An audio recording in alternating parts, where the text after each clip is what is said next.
আসসালামু আলাইকুম প্রিয় ভিউয়ার, আপনারা দেখতে পারতেছেন পবিত্র মসজিদ ঘর। আর এই ঘরে শত শত মুসলিম মহান রব্বুল আলামিনের কাছে দোয়া ও প্রার্থনা করতে আসে।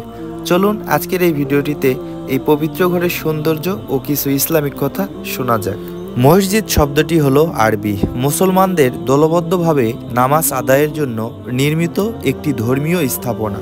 ইসলাম হলো একটি আরবি শব্দ যার মূল শিক্ষা আল্লাহ এক ও অদ্বিতীয়, আল্লাহ ব্যতীত কোনো স্রষ্টা নেই এবং মুহাম্মদ হলেন আল্লাহর প্রেরিত সর্বশেষ নবী ও রাসূল।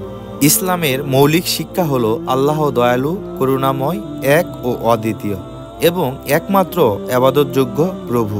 মহান রব্বুল আলামিন যুগে যুগে অনেক নবী, রাসূল, আসমানি কিতাব এবং নির্দেশন প্রেরণ করেছেন। ইসলাম ধর্মের প্রধান ধর্মগ্রন্থ হলো পবিত্র আল কোরআন, যা স্বয়ং আল্লাহর বাণী, আর সর্বশেষ নবী হযরত মুহাম্মদ সাল্লাল্লাহু আলাইহি সাল্লাম। ইসলাম ধর্মগ্রন্থ অনুযায়ী এটি আল্লাহর একমাত্র গ্রহণযোগ্য পূর্ণাঙ্গ জীবন ব্যবস্থা। ইসলাম সর্বজনীন ধর্ম। ইসলাম শুধুমাত্র মক্কা, মদিনা বা আরব দেশের জাতির জন্য নয়, বরং ইসলাম বিশ্বের সকল বর্ণ, গোত্র, জাতি এবং ধনী, গরিব, সাদা, কালো সকল মানুষের জন্যই প্রেরিত ও একমাত্র মনোনীত ধর্ম।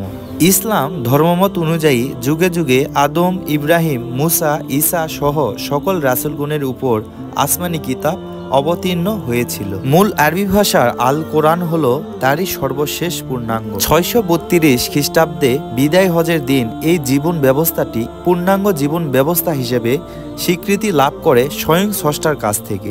ইসলাম ধর্মের বিশ্বাস অনুযায়ী ইসলাম শুধুমাত্র নতুন ধর্ম নয়, বরং সৃষ্টির শুরু থেকেই ইসলামের উৎপত্তি। আদম ছিলেন এই পৃথিবীর প্রথম মানব এবং মানব জাতির মধ্যে ইসলামের প্রথম নবী। আর সর্বশেষ ও চূড়ান্ত নবী হলেন হযরত মুহাম্মদ, যিনি সমগ্র সৃষ্টি জগতের জন্য সর্বশেষ ও সর্বশ্রেষ্ঠ চূড়ান্ত নবী ও রাসূল হিসেবে আবির্ভূত হয়েছেন স্রষ্টার পক্ষ থেকে। ইসলাম হলো পৃথিবীর সর্বশ্রেষ্ঠ ধর্ম, আর এই ধর্মে আমরা জন্মগ্রহণ করে আল্লাহর কাছে অনেক শুকরিয়া করব। আর হাতে সময় পাইলে অবশ্যই এই পবিত্র সালাত ঘরে এসে একটা ওয়াক্ত সালাত আদায় করব। সব সময় সত্যর পথে থাকব, সব সময় ন্যায়ের পথে থাকব। মহান রব্বুল আলামিনের পথ অনুযায়ী না চলতে পারলেও সব সময় সততা নিয়ে চলাফেরা করব। আজকের এই ভিডিওটি এখান থেকে শেষ করে দিলাম। দেখা হবে নতুন কোনো আরেকটা ভিডিওতে। সবাই ভালো থাকবেন, সুস্থ থাকবেন। আল্লাহ হাফেজ।